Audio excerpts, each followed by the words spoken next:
주현 후 8번째 주일이면서 예수 변모주일 주일 예배를 시작하겠습니다. 하나님을 경험한다는 말은 궁극적인 생명을 경험한다는 뜻입니다. 하나님을 믿는다는 말은 세상을 창조하고 섭리하며 완성한 참된 실제를 믿는다는 뜻입니다. 그 궁극적인 생명과 참된 실제가 예수 그리스도에게 나타났습니다. 이 사실을 믿기에 오늘 우리는 노력한 마음으로 예배드립니다. 찬양하라 내 영혼아, 찬양하라 내 영혼아, 온 마음과 정성 다하여 주 찬양하라.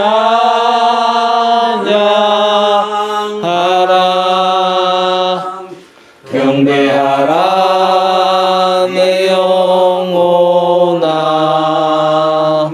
경배하라 내 영혼아, 온 마음과 정성 다하여 주 경배하라.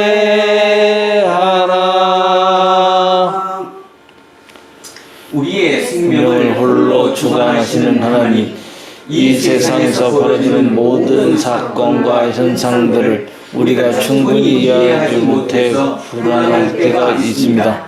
미시오부터 가시에 이르는, 순간에서 영원에 이르는, 그리고 창조부터 종말에 이르는 우주 전체를 통해서만 해명이 가능한 하나님의 창조와 구원 사건을 우리가 무슨 수로 다 인식할 수 있으며 무슨 수로 다 증명할 수 있겠습니까?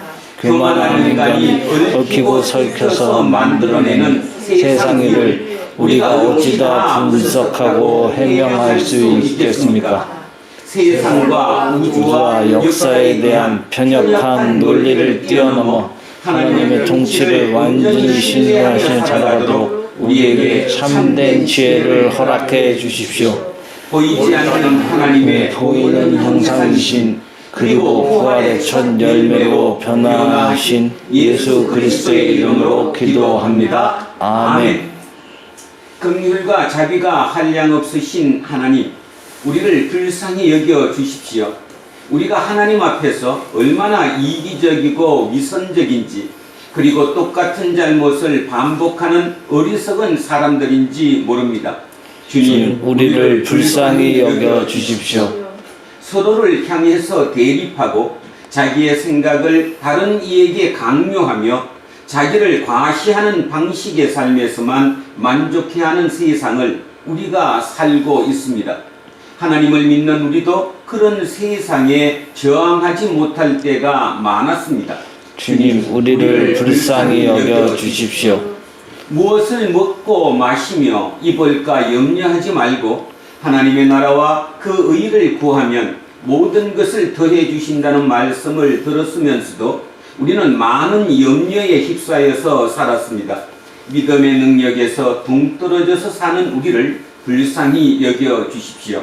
예수 그리스도의 이름으로 기도합니다. 아멘. 기도합니다.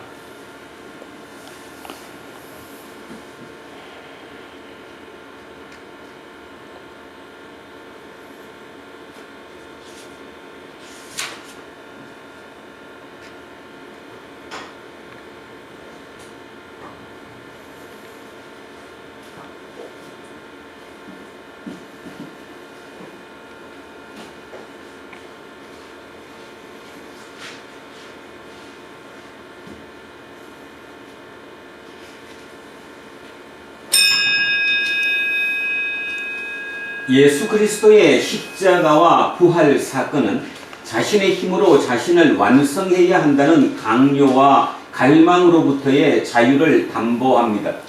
이 사실에 근거하여 저는 예배를 인도하는 목사로서 지난 2000년 교회의 예배 전통에 따라서 예수 그리스도의 이름으로 여러분에게 선포합니다. 여러분이 지금 아랜 모든 죄는 용서받았습니다. 기뻐하십시오. 그리고 이웃의 잘못도 같은 마음으로 용서하십시오. 아멘. 자, 자리에 앉아주십시오. 찬송가 421장입니다. 내가 예수 믿고서 제사함 받아 나의 모든 것 다 변했네. 지금 내가 가는 길 천국길이요 주의 피로 내 죄가 씻겼네. 나의 모든 것 변하고 그 피로 구속 받았네. 하나님은 나의 구원 되시오니 내게 정죄함 없겠네.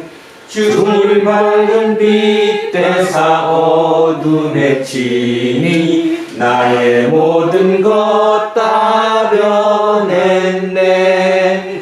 지금 내가 주 앞에 온전케 됨은 주의 공로를 의지함일세. 나의 모든 것 변하고 그 피로 구속 받았네. 하나님은 나의 구원 되시오니 내게 정죄함 없겠네. 내게 성령 임하고 그 크신 사랑 나의 맘에 가득 채우며 모든 공도 내게서 쏠리시니 내 맘 항상 주 안에 있겠네. 나의 모든 것 변하고 그 피로 구속 받았네. 하나님은 나의 구원 되시오니 내게 정죄함 없겠네. 아버지 하나님, 천지를 창조하시고 또한 역사의 주인이시며 우리의 왕이 되신 하나님 아버지, 오늘도 아버지 나라의 백성으로 아버지 하나님의 다스림 가운데 있으며 아버지 하나님 앞에서의 도리를 배우고자 이 자리에 모였습니다. 지금까지 이사야서를 배우며 지금까지의 우리의 믿음이 참된 믿음이 아니었음을 알 수 있었습니다. 세상의 정세가 어떻게 변할지라도 하나님 아버지의 자녀로서 우리 인생의 주인이 하나님이시며 우리의 아버지가 하나님이시고 우리는 하나님 나라의 백성이라는 사실을 잊지 않는다면 오직 하나님 아버지의 말씀만 바라보며 살아야 할 것이지만 지금까지 그렇게 살지 못하고 어리석고 미련한 생각과 눈으로 세상의 모습만 보고 판단하며 살아왔으니 얼마나 믿음 없이 살았던지를 우리에게 생각해 하여 줍니다. 이제 이사야서를 통해 만약에 믿음을 가지고 아버지를 따랐더라면 어떻게 승리하고 살 수 있는지를 마음 깊이 새길 수 있게 하여 주시옵소서.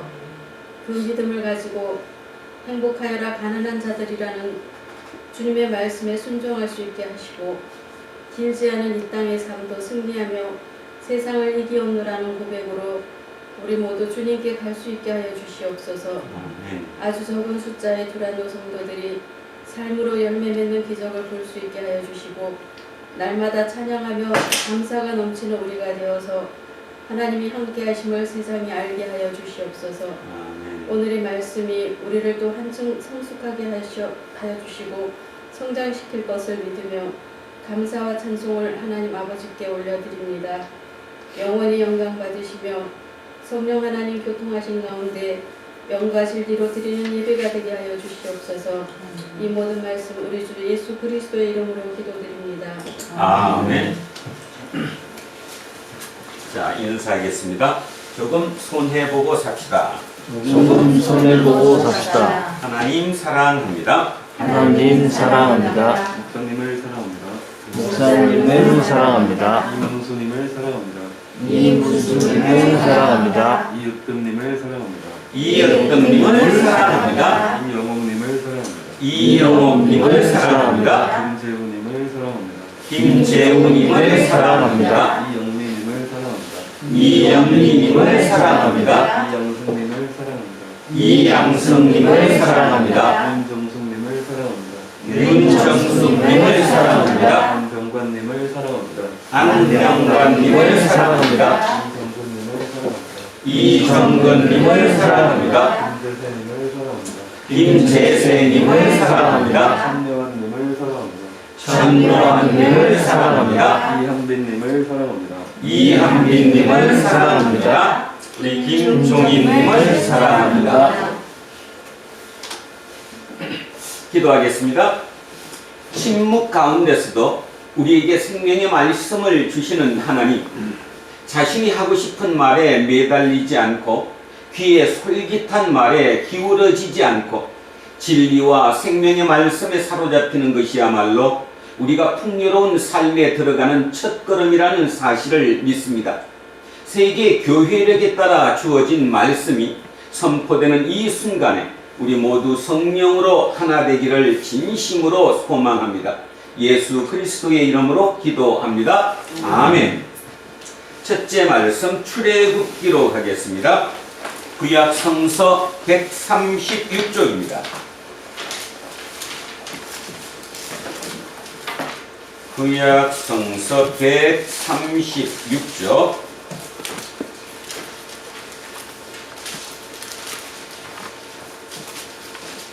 출애굽기 34장 29절에서 35절까지 말씀입니다. 자, 136쪽 출애굽기 34장 29절부터입니다. 시작하겠습니다. 모세가 그 증거의 두 칸을 모세의 손에 들고 시내산에서 내려오니 그 산에서 내려올 때에 모세는 자기가 여호와와 말하였으므로 말미암아 얼굴 피부에 광채가 나나 깨닫지 못하였더라. 아론과 온 이스라엘 자손이 모세를 볼 때에 모세의 얼굴 피부에 광채가 남을 보고 그에게 가까이 하기를 두려워하더니 모세가 그들을 부르매 아론과 회중의 모든 어른이 모세에게로 오고 모세가 그들과 말하니 그 후에야 온 이스라엘 자손이 가까이 오는지라. 모세가 여호와께서 시내산에서 자기에게 이르신 말씀을 다 그들에게 명령하고 모세가 그들에게 말하기를 마치고 수건으로 자기 얼굴을 가렸더라. 그러나 모세가 여호와 앞에 들어가서 함께 말할 때에는 나오기까지 수건을 뻗고 있다가 나와서는 그 명령하신 일을 이스라엘 자손에게 전하며 이스라엘 자손이 모세의 얼굴에 광채를 보므로 모세가 여호와께 말하러 들어가기까지 다시 수건으로 자기 얼굴을 가렸더라. 아멘. 성시교독 시편 99편으로 가겠습니다. 구약 성서 874쪽입니다. 구약 성서 874쪽 시편 99편 말씀입니다.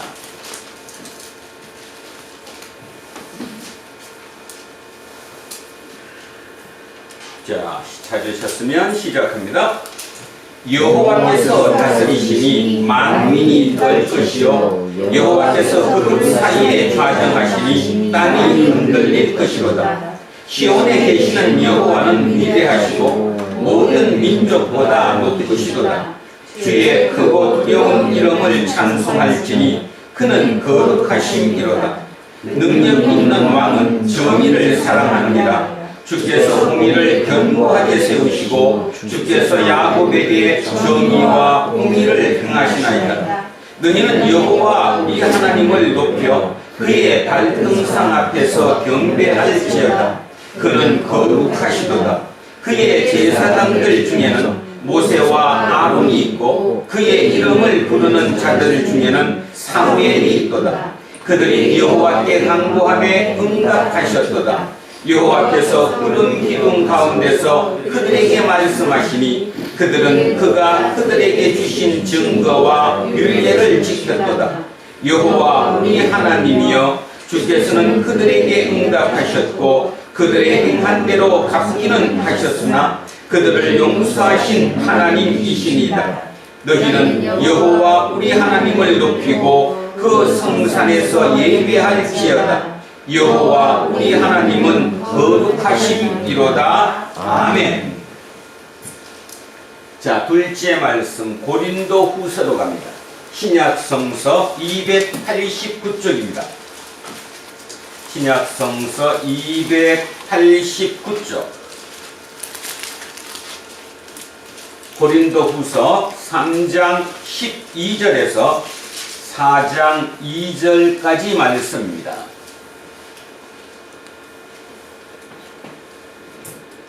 자, 고린도 후서 3장 12절에서 4장 2절입니다. 시작하겠습니다. 우리가 이 같은 소망이 있으므로 담대히 말하노니 우리는 모세가 이스라엘 자손들에게 장차 없어질 것의 결국을 주목하지 못하게 하려고 수건을 그 얼굴에 쓴 것 같이 아니하노라. 그러나 그들의 마음이 완고하여 오늘까지도 구약을 읽을 때에 그 수건이 벗겨지지 아니하고 있으니 그 수건은 그리스도 안에서 없어질 것이라.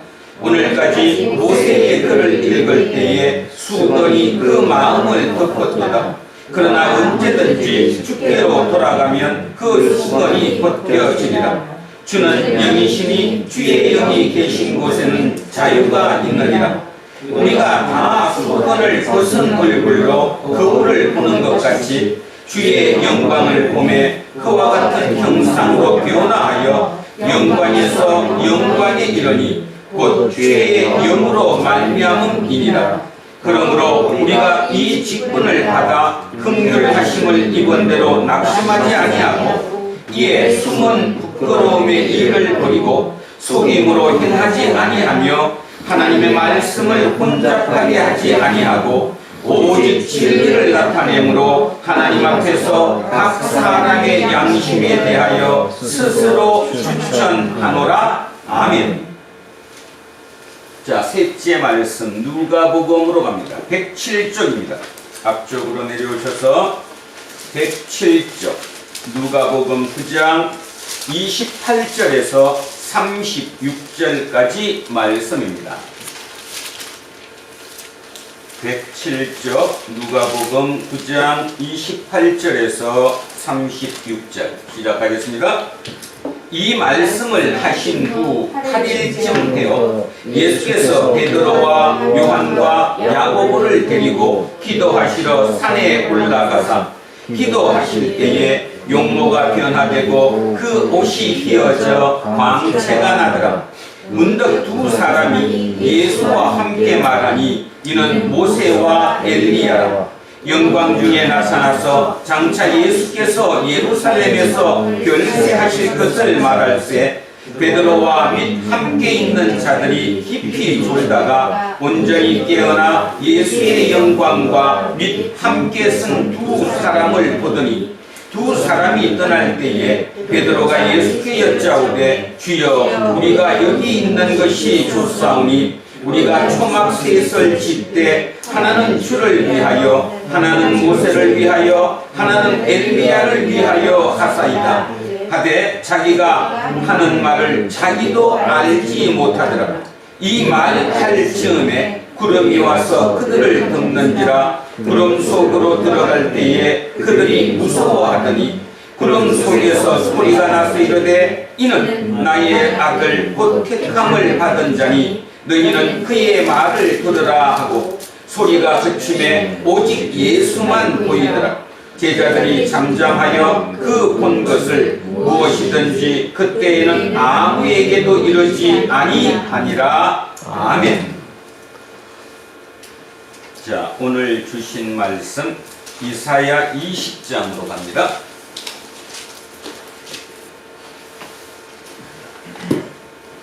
자, 이사야 20장 1절에서 6절까지입니다. 본문이 짧죠? 길지 않습니다. 천천히 머릿속으로 자, 그림을 그리시며 시작합니다. 아수르의 사도원 왕이 다르단을 아스돗으로 보내매 그가 와서 아스돗을 쳐서 취하던 해니라. 그때에 여호와께서 아모스의 아들 이사야에게 말씀하여 이르시되 갈지어다 내 허리에서 배를 끌고 내 발에서 신을 벗을지니라 하시매 그가 그대로 하여 벗은 몸과 벗은 발로 다니니라. 여호와께서 이르시되 나의 종 이사야가 3년 동안 벗은 몸과 벗은 발로 다니며 애국과 부스에 대하여 징조와 예표가 되었느니라. 이와 같이 애국의 포로와 구스에 사로잡힌 자가 아수르 왕에게 끌려갈 때에 젊은 자나 늙은 자가 다 벗은 몸과 벗은 발로 골비까지 드러내어 애국의 수치를 보이리니 그들이 바라던 구스와 사랑하던 애국으로 말미암아 그들이 놀라고 부끄러워할 것이라. 그날에 이 해변 주민이 말하기를 우리가 믿던 나라 곧 우리가 아수르 왕에게서 벗어나기를 바라고 달려가서 도움을 구하던 나라가 이같이 되었은즉 우리가 어찌 능히 피하리요 하리라. 아멘. 자, 오늘은 신탁, 선지자의 삶, 그리고 우리라는 제목으로 하나님의 말씀에 은혜를 나누고자 합니다. 지난주도 세상이 많이 하수상합니다. 러시아가 우크라이나를 침략을 했고요. 그 여파가 엄청나게 미치고 있습니다. 우리도 머지않아 잘못하면 휘발유가 리터당 2,000원을 돌파하는 그런 기적을 우리 눈으로 목도할지도 모르겠습니다. 세계에는 이렇게 모두가 연관되어 있고 연결되어 있다라는 거지요. 게다가 오미크론은 뭐 엄청난 속도로 나옵니다. 하루 빨리 우리 젊은 친구들도 빨리 걸려서 빨리 끝내야 됩니다. 학자들은 그런 얘기도 하네요. 빨리 속도가 조금 더 빨리 붙으면 빠른 시간 내에 다른 어느 나라보다 엔데믹으로 갈 가능성이 높다.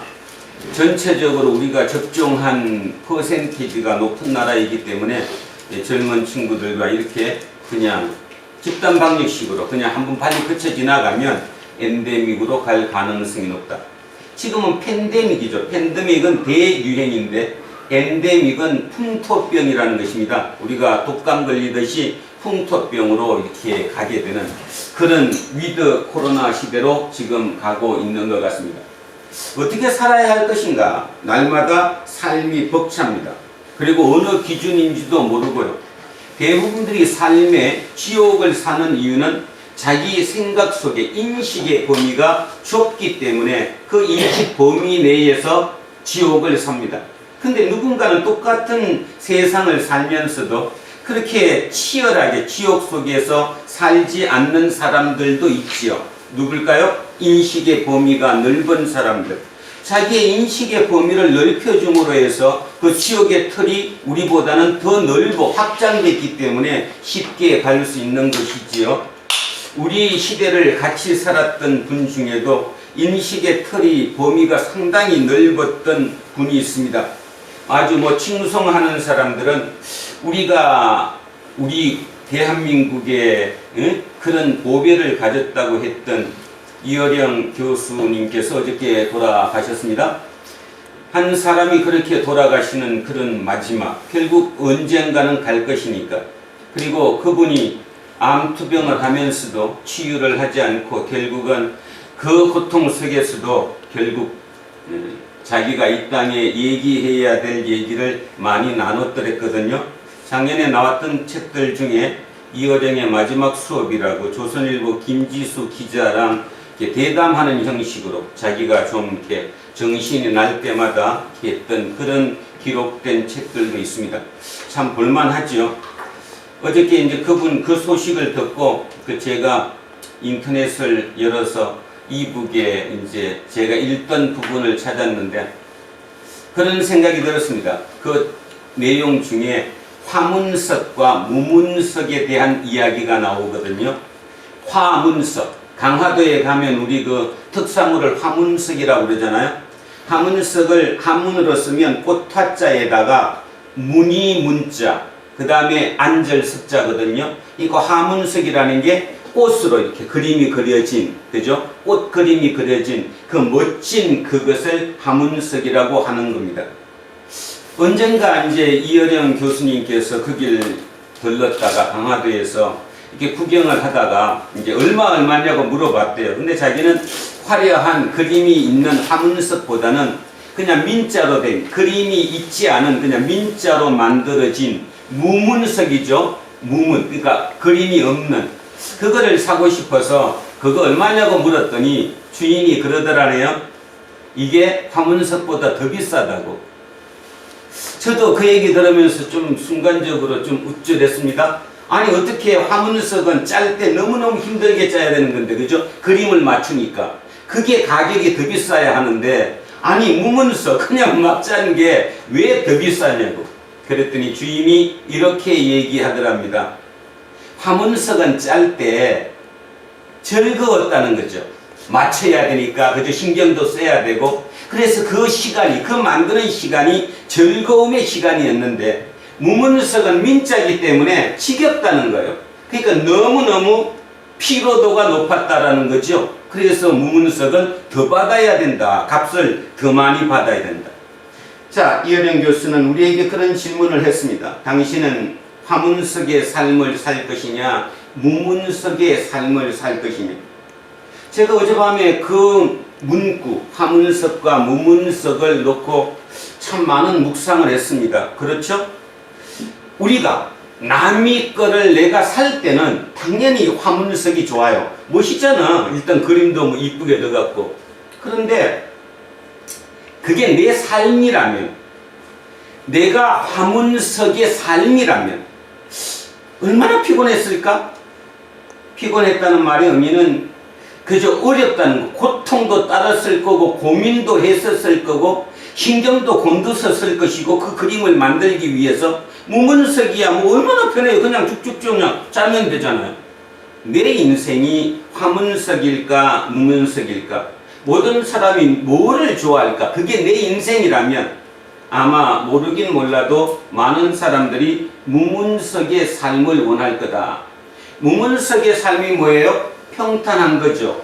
안정된 겁니다. 특별하게 신경 많이 안 써도 되는 겁니다. 편안한 곳이지요. 그런데 화문석의 삶은 그렇지 않습니다. 그림을 맞춰야 되기 때문에 잘못되면 다시 고쳐야 되고요. 거기에 색깔까지 맞춰서 그 삶이 어떤 면에서는 고달픔이, 고통이 같이 하는 게 화문석을 짜는 삶, 화문석의 삶이겠죠. 아마 그런 의미로 이 교수님은 우리에게 질문을 던졌을 것입니다. 그러면서 저는 마지막에 그런 결론을 내렸습니다. 그분은 진짜 화문석의 삶을 살다 갔구나. 그죠? 그분은 진짜 화문석의 삶을 살다 갔어요. 새로운 도전을 끊임없이 했고요.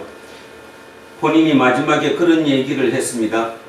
사람들이 자기에게 대해서 많이 요구를 한다. 한 분야에만 집중했으면 대단한 진짜 세계적인 석학이 되었을 것인데 왜 그렇게 여러 부분을 건드리냐. 이것도 하고 저것도 하고 저것도 하고. 그분은 이렇게 얘기했습니다. 등산을 하는데 자기는 절대로 정상은 올라가지 않는다. 왜냐하면 정상을 올라가면 그게 끝이기 때문에, 그 끝이면 새롭게 시작하기가 어렵다. 그래서 정상을 앞두고 내려와서 또 다른 곳을 끝없이 오른다. 그게 즐거웠기 때문이다. 화문석은 즐거움을 느끼는 삶이죠. 직장에 가서 일을 합니다. 많은 고통이 있죠. 너 이렇게 하면 안 돼. 요거 이렇게 좀 바꿔줘. 아, 너 이렇게 해야 되거든. 뭔 뜻이죠 그게? 무문석이 아니라는 소리잖아요. 내가 직장에서 일하는 그 일 자체가 화문석을 짜는 거잖아요. 그림을 맞춰야 되는 거잖아요. 내가 그걸 맞춰줘야 되는 거잖아요. 그런데 짜증냅니다. 나 그거 하기 싫어. 나는 무문석 짤 거야. 그러면 똑같은 똑같은 일을 하는데 짜증 속에서, 힘겨움 속에서 사니까 그게 얼마나 어렵겠어요. 그래서 주인이 한 얘기가 맞는 거죠. 무문석이 진짜로 값을 더 받아야 된다. 내가 너무너무 힘들었기 때문이다. 그래서 그런 생각도 해드렸습니다. 자, 오늘도 우리는 우리 삶을 한번 돌아봐야 되는데, 제 설교 제목을 조금 이제 특이한 쪽으로 다른 각도로 한번 보기 위해서 이렇게 썼습니다. 신탁. 여러분들은 신탁하면 은행에 신탁한다는 걸 많이 알죠. 신탁하죠, 은행에. 그때 은행에다가 맡긴다. 이 탁자라는 게 맡긴다는 뜻이잖아요. 그러니까 은행에 신탁하는 것은 이 신자, 신신자, 귀신 신자, 그죠? 이 신신자를 쓰는 게 아니라 믿을 신자를 씁니다. 오해하면 안 돼. 또 믿을 신자를 써서 믿고 맡긴다. 그게 은행에 하는 신탁이지요. 제가 오늘 쓴 신탁은 그 믿을 신자를 쓴 신탁이 아니라 신신자를 쓴 하나님의 부탁입니다. 하나님이 맡겨놓은 것, 신께서 우리에게 맡기신 것, 그거를 신탁이라고 얘기하죠. 하나님하고 인간하고 차이가 뭐예요? 가장 결정적인 차이가? 신과 인간의 차이가 뭘까요? 이혜령 교수님이 어쨌든 인간으로 굉장히 뛰어나고 지혜가 높다고 얘기했지만 그분마저도 아무리 뛰어나다고 해도 결국 신과의 차이점이 있거든요. 뭐 차이일까? 알매 차이입니다. 알매 차이. 단지 그분은 우리보다, 우리 보편적으로 사는 우리보다는 이 지경이 이렇게 넓었죠. 아인슈타인 마찬가지입니다. 그죠? 아인슈타인 본인도 얘기했잖아요. 지경이 넓어요. 근데 아인슈타인이 이런 얘기 하잖아. 넓은데 이거를 넓히면 넓힐수록 궁금하고 모르는 게 더 많다. 맞습니까? 자, 그림을 그려보겠습니다. 요런 원입니다. 요 원. 요 원만큼만 안다 그러면 모르는 부분이, 이 바깥 부분이 모르는 거니까 작죠. 근데 만약에 원을 이렇게 크게 그리면 이만큼 내가 안다? 그러면 모르는 것도 더 많은 거이 넓어지잖아요. 아는 것만큼 모르는 것도 더 많아지는 겁니다. 더 부분이 커지니까. 그래서 아인슈타인은 뭐라고 얘기했어요? 그게 신이라고 얘기했어요. 아인슈타인이 신이 있다 없다 여러분 믿는 신하고 틀립니다. 그분이 얘기했던 신이 뭐냐? 내가 알매 지경을 넓혔더니 넓혀진 것만큼 모르는 부분이 더 많더라. 그러니까 절로 내가 무릎이 꿇어진다. 절로 고개가 숙여진다. 그래서 그 부분이 신이라는 거예요. 아인슈타인의 신은 그래서 그 부분을 신이라고 얘기했습니다. 자, 신탁은 하나님께서 우리에게 맡기신 거예요. 신이 신께서 맡긴 거. 그래서 신과 인간의 가장 결정적인 차이는 알매 차이라는 거죠. 신은 전부 다 알 수 있지만 인간은 아무리 알아도 50보 100보 도토리 키재기의 약간의 차이일 뿐이라는 것입니다. 그게 알매 차이이거든요. 그래서 우리는 신을 찾습니다. 왜? 내가 모르는 부분이 있기 때문에. 그래서 오늘 이걸 얘기하겠습니다. 여러분 많이 들어봤던 것. 소크라테스의 신탁이 뭐죠? 소크라테스는 자기 평생의 삶이 신탁에 의존한 삶. 다시 얘기하면 신탁 받은 것을 자기가 실제로 뭐라고 그러죠? 이뤘다고 그래야 되나? 생각하는 삶이었잖아요. 그래서 세상적으로 현자라고 얘기하거나 유명하다고 얘기하는 대부분의 사람들의 삶이 자기 마음속에 신탁을 가지고 있기 때문이지요. 신탁. 신이 맡긴 무엇인가를 내 속에 가지고 있으니까 그걸 내가 이루어내는 거예요. 소크라테스의 신탁은 아테네에서 가장 지혜로운 사람이 누구입니까? 이렇게 물었더니 그 신전에 여사제가 뭐라고 얘기했어요? 신탁한 거예요. 그러니까 신이 내게 맡겨놓은 말에 의하면 아테네에서 가장 지혜로운 자는 누구다? 소크라테스다. 친구가 와서 소크라테스에게 얘기합니다. 내가 신전에 가서 사제한테 당신에 대한 신탁을 물어봤더니 당신이 아테네에서 가장 지혜로운 자라고 얘기하더라. 그래서 다시 한 번 더 물었다. 진짜 소크라테스보다 더 지혜로운 자는 없습니까? 그랬더니 없다. 자, 소크라테스는 어떤 생각이 들었습니까? 말이 안 된다. 세상에 지혜로운 자가 얼마나 많은데 각 방면에 자기 전문가 뛰어나다고 얘기하는 저 지혜자들이 저렇게 많은데 어떻게 신이 나에게 가장 지혜롭다고 얘기하냐. 그래서 내가 신전에 가서 반박해야 된다. 신에게 반박하겠다는 거요. 아니라고. 당신이 지금 잘못 판단하고 있는 거라고. 그래서 그 첫 시도가 뭐예요? 이제 지혜롭다고 스스로 자처하는 전문가, 지혜자에게 찾아가죠. 그래서 대화를 나눕니다.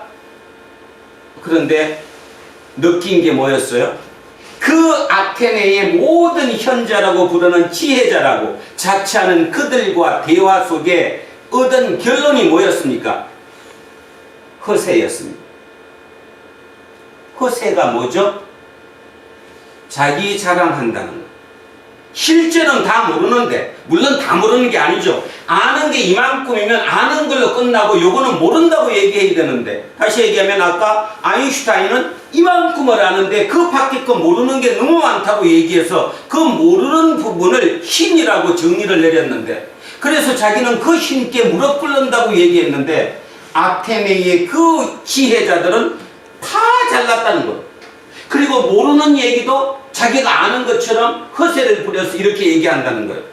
소크라테스가 느낀 게 뭐였어요? 아, 내가 지혜자가 맞구나. 왜 지혜자가 맞죠? 소크라테스가 왜 본인이 지혜자가 맞다고 신탁이 맞다고 생각했어요? 세상에 자처하는 지혜자들은 자기가 아는 지혜 외에 밖의 것도 다 안다고 허세를 부리는데 제대로 물으면서 자기는 요만큼은 알고 모르는 부분을 안다는 거예요. 아, 그래서 공격하기 시작하죠. 사람들과 대하면서 뭐 얘기해요? 너 자신을 알라. 너 자신을 알라가 뭔 뜻인지 아시겠죠? 모르는 거는 모른다고 얘기하라는 거예요. 아는 척하지 말고. 근데 이거는 자, 지금 우리의 모습입니다. 지금 이건 저를 비롯한 여기 앉아 계시는 모든 분들 허세로 살잖아요. 그 허세를 허세라고 얘기하지 않고 자존심이라고 얘기합니다. 내 학벌이 조금 떨어지면 그 학벌을 조금 더 폼잡기 위해서 더 과시합니다. 돈이 요만큼 있으면 이만큼 있다고 얘기합니다. 그것을 자존심이라고 착각하는 거예요. 누구한테도 꿀리지 않는다고, 그게 꿀리지 않는다고 생각하는 거예요. 오늘 이영희 집사님이 기도하셨던 것처럼 제 진짜 그 기도를 들으면서 그런 생각했습니다. 오늘 이곳에 성령님께서 우리를 진짜 찌르셔야 된다고. 모르는 건 몰라도 되는 거예요. 키가 작아도 되는 거예요. 눈 쌍꺼풀 앉아서 안 이뻐도 돼요. 돈 조금 모자라면 어때? 그냥 거기에 맞춰서 내가 조금씩 성장해가면서 사는 거예요. 왜 허세를 불려? 그 허세 때문에 왜 자존심이 상해? 내 주머니 1,000원밖에 없는데 남이 너 500원밖에 없지 그런다고 열받아? 신탁. 결국 어찌 보면 인간의 삶은 신탁의 삶인데 신이 내게 맡긴 것을 내가 살아내는 것인데 지금 소크라테스의 그 얘기처럼 우리 자체가 어떤 삶인가 하면 그냥 요만큼밖에 안 되는데도 이만큼 아는 것처럼 허세, 뻥. 그거를 이제 포장을 멋있게 해서 그게 자존감이다. 그게 자존심이다. 기분 나쁜 얘기 하나 하겠습니다. 물론 전부는 아니지만 전부는 아닙니다. 왜냐하면 저도 다는 모르니까. 그럼에도 불구하고 우리가 생각해 봐야 될 게 뭐냐 하면 기독교는 공동체입니다. 하나님의 나라가 개인입니까? 공동체입니까? 하나님의 나라라고 우리가 표현을 할 때 그 하나님의 나라라는 의미가 개인이에요? 공동체예요? 공동체예요. 인간은 공동으로 살아야 되는 거예요. 인간이 공동체였기 때문에 우리보다 더 싸납고 더 덩치도 큰 그런 동물로부터 우리가 최고가 된 거거든요. 우리가 만약에 개인 각자였다면 여기 없을 걸 이미 사자한테 잡혀먹었지. 아니, 개한테도 질걸? 개한테도? 공동체였기 때문이에요. 근데 문제입니다. 우리 기독교적인 입장에서 따져보면 뭐가 문제가 되느냐 하면 기독교의 시작이 뭐죠? 아담과 하와가 뭐를 따먹으면서 선악과를 따먹고 이름이 뭐예요? 선악. 선악. 이분법이죠? 선악. 다른 말로 빛과 어둠. 그죠? 빛과 어둠. 뭐 다해 다. 빛과 어둠, 뭐 선과 악, 옳음과 그름 이런 거. 이걸 알게 된 거예요. 선악과를 따먹음으로 인해서. 그 전까지는 선이 뭐고 악이 뭔지 선악의 구별이 없어요. 옳고 그름의 구별이 없어요. 빛과 어둠의 구별이 없어요. 그런 구별이 없는 곳에서 인간이 선악과를 따먹음으로 인해서 옳고 그름, 창피함과 뭐 이게 폼 잡는 거 이게 다 이제 그때 갈라진 거거든요. 여러분 선악과 따먹고 제일 먼저 한 액션 기억하십니까? 뭐를 가렸는데 나뭇잎 따가지고 성기. 부끄러움을 가렸어요. 그 전까지는 부끄러움이라는 게 없잖아요. 빛과 어둠이 나눠진 거예요. 문제는 그 선악과를 따먹었다는 그 의미를 우리 신학적으로 바꾸면 결국 선악과를 먹음으로 인해서 인간에게 뭐가 생겼어요? 자유의지가 생긴 거거든요. 자유의지가 생겼다는 말은 뭐예요? 이제 선과 악이 있고 빛과 어둠이 있으니까 네가 선택해야 된다는 거 우리 보고. 그러면 질문합니다. 공동체를 유지하기 위해서는 적절하게 빛과 어둠과 옳고 그름과 선과 악이 같이 공존하는 그들이 공동체를 이루기 위해서는 쉽겠어요? 어렵겠어요? 어렵죠. 어려울 정도가 아니죠. 공동체를 만든다는 건 어려울 정도가 아니에요. 그런데도 불구하고 공동체를 만들지 못하면 인간은 망해요. 죽는다니까. 그래서 그 공동체를 유지하기 위해서는 최소한의 정의가 있어야 하고 공의가 있어야 되는 거예요. 그 정의와 공의가 뭐예요? 빛이지. 바른 말로 환원시킨다면 빛과 어둠이라고 얘기할 때 빛. 어둠도 있고 빛도 있어요. 저한테도 마찬가지고 제 속에도 지금 빛과 어둠이 같이 공존하고 옳고 그름이 같이 공존하고 선과 악이 내 속에 같이 공존하죠. 여러분 다 마찬가지. 여러분 속에도 지금 선과 악이 이 두 개 다 나눠져 있다는 거예요. 예수님은 우리에게 어떤 신탁을 주셨을까요? 우리는 이 시대의 신탁은 누가 했어요? 사제가 신이 하나님이 얘기하는데 당신에게 이렇게 얘기하래. 그게 이제 신탁이에요. 그죠? 신의 뜻이 내 뜻이 나에 관한 신의 뜻이 무엇이냐? 이게 신탁이잖아요. 지금은 어떻습니까? 이미 그 신이 육의 몸을 입고 이 땅에 오셨던 예수 그리스도로 오셨던 그 신이 이 땅에 왔잖아요. 왔기 때문에 그 이후에 그분은 우리에게 이미 그냥 다 신탁을 주셨어요. 어떤 신탁을 줬어요? 내 영이 너와 함께 한다. 우리 속에 이미 같이 있다. 그러니까 신탁 받으러 목사한테 가지 않아도 된다. 신부한테 안 가도 된다. 이제 네가 단독으로 그냥 하나님과 직통적으로 신탁을 받으면 된다. 이거를 만인 제사장설이라고 얘기하죠. 만인 제사장설이 아니라 만인 선지자가 되는 거예요. 우리 자체가 옛날로 따지면 선지자라는 거예요. 내 속에 이미 하나님의 신탁이 들어와 있으니까. 자, 그 신탁이 뭘까요? 예수님이 우리 보고 어떡하라고 얘기 가르쳐줬는데 너는 세상의 뭐다? 빛이다. 세상의 소금이다. 무슨 뜻일까요 그게? 굉장히 멋있는 말 같아갖고 우리는 막 거기다가 막 많은 걸 집어넣어서 뭐 하지만 결국 뭔 뜻이에요? 선악과를 먹었어요. 빛과 어둠이 내 속에 같이 있어요. 선도 있고 악도 있어요. 그래서 네 자유의지를 통해서 네가 이 땅을 공동체를 살아내야 돼요. 살아내는 그 공동체에 너는 뭐라는 거예요? 빛이라는 거예요. 선이라는 거예요. 개라는 게 아니라 그쪽에다가 더 중심을 두고 네가 그거를 이루려고 애쓰고 살아라는 거잖아요. 애쓰고 살아라. 근데 우리는 지금 그 부분에서 굉장히 문제가 생기는 것 같아요. 어떤 문제가 생겼냐면 공동체보다는 이제 개인으로 이렇게 환원이 됐죠. 모든 게 쪼개져서 다 개인화가 돼버렸단 말입니다.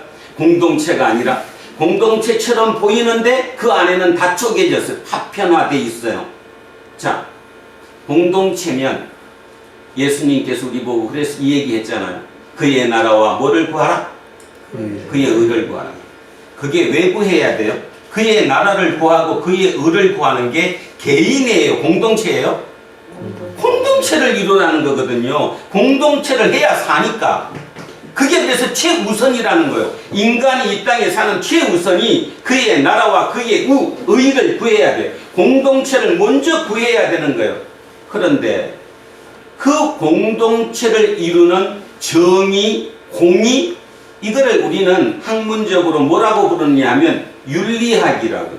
윤리학. 이거를 윤리라고 얘기하는 거죠. 인간의 윤리다.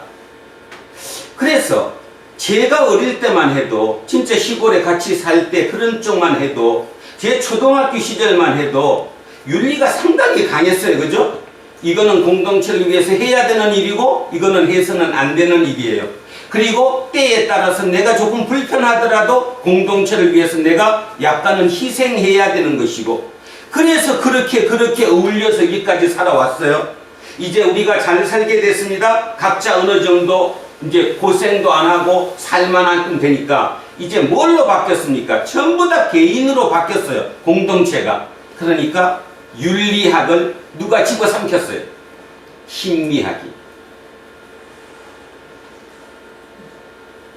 윤리학이 심리학한테 완전히 집어삼킴 당했다니까요.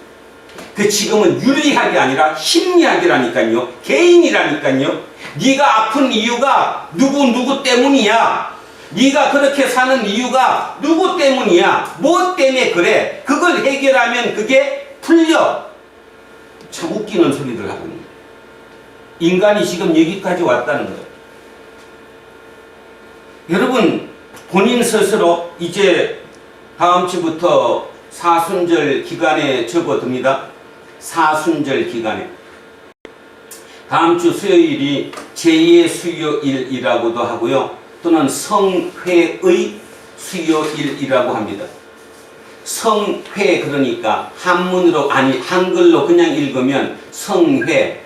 아, 성스러운 모임인가? 뭐 이렇게 얘기할지 모르는데 여러분 기억하시죠? 제가 주보 뒤에 써놨어요. 그래서 성회 수요일이라고 얘기할 때 앞에 성자는 성스러울 성자가 맞습니다. 뒤에 회자는 제회자입니다. 무슨 소리입니까? 죄를 뒤집어 쓰라는 거예요. 죄를 뒤집어 쓴다는 게 뭐예요? 회개하는 거잖아요. 옛날식으로.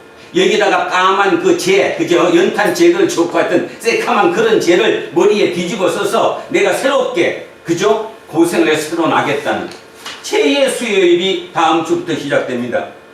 그래서 오늘 설교 시간에 여러분에게 부탁드립니다. 다른 데처럼 뭐 사순절 기간 동안 특별 새벽 기도를 한다거나 그런 걸 하지 않을 거니까 또 뭐 하지도 않을 거고요. 여러분도 그렇잖아요. 대신에 한 가지 진짜 부탁드리고 싶은 게 뭐냐 하면 윤리학이 심리학의 지배에 당했는데 내 20년 전과 지금의 내가 어떻게 틀린가를 자기를 한번 돌아보십시오. 더 젊은 친구는 20년까지 가지 못하니까 5년 전, 10년 전에 나와 지금의 내가 어떻게 틀린가? 우리 부모님의 삶과 내 삶이 지금 어떻게 틀린가를 한번 깊이 묵상해 보셔야 합니다. 우리 지금 너무 멀리 왔습니다. 세상에는 전부 다 납니다. 나. 일단 내가 살아야 산다고 멋있는 말로 포장합니다. 아니요. 공동체가 살아야 합니다. 인간이 사는 이유는 공동체입니다. 그 공동체는 다시 얘기합니다. 인간 자체가 선과 악을 공존하고 있습니다. 내가 빛이라고 해도 빛이 나를 비치면 그림자가 생깁니다. 그림자는 어둠이지요. 그래도 그나마 괜찮은 어둠이에요. 그죠? 그러나 빛 자체가 없어지고 완전한 깜깜한 어둠이면 어떻게 될 겁니까? 지금 저는 그렇게 생각합니다. 기독교인들이 그림자를 정도를 가지고 있는 게 아니라 본인 자체가 어둠이 되어버렸어요. 빛의 역할을 못해요. 빛이 아니라는 거예요. 우리 빛이라니까요. 예수께서 우리에게 빛이 되라고 얘기한 게 아니라 너가 빛이 다라고 얘기했다는 말의 의미를 알아들어요. 빛인 이유는 너가 공동체에 소속된 사람이고 그 공동체를 같이 살아내야 될 사람이라는 거예요. 특히 그 공동체를 살리기 위해서 소금도 돼야 돼요. 소금은 자기를 녹여서 뭐를 하는 거예요? 자기를 녹여서 그거를 살려내는 거. 그것이 빛과 소금이죠. 내가 사는 게 빛과 소금이 아니라는 거예요. 남을 살리는 게 빛과 소금이라는 거죠. 그것이 신탁이에요. 신탁. 자, 기독교의 신탁 다시 합시다. 우리는 하나님의 영광을 참 많이 씁니다. 기도할 때도 하나님의 영광을 위해서, 뭔 일을 할 때도 하나님의 영광을 위해서, 예를 들어서 한빈이처럼 공부를 해도 같은 써봤잖아요. 하나님의 영광을 위해서 내가 이 시험을 붙겠다. 참 웃기는 얘기하고 있습니다. 하나님의 영광이 참 모호하죠. 그렇게 그 정의가 뭘까요? 하나님의 영광의 정의가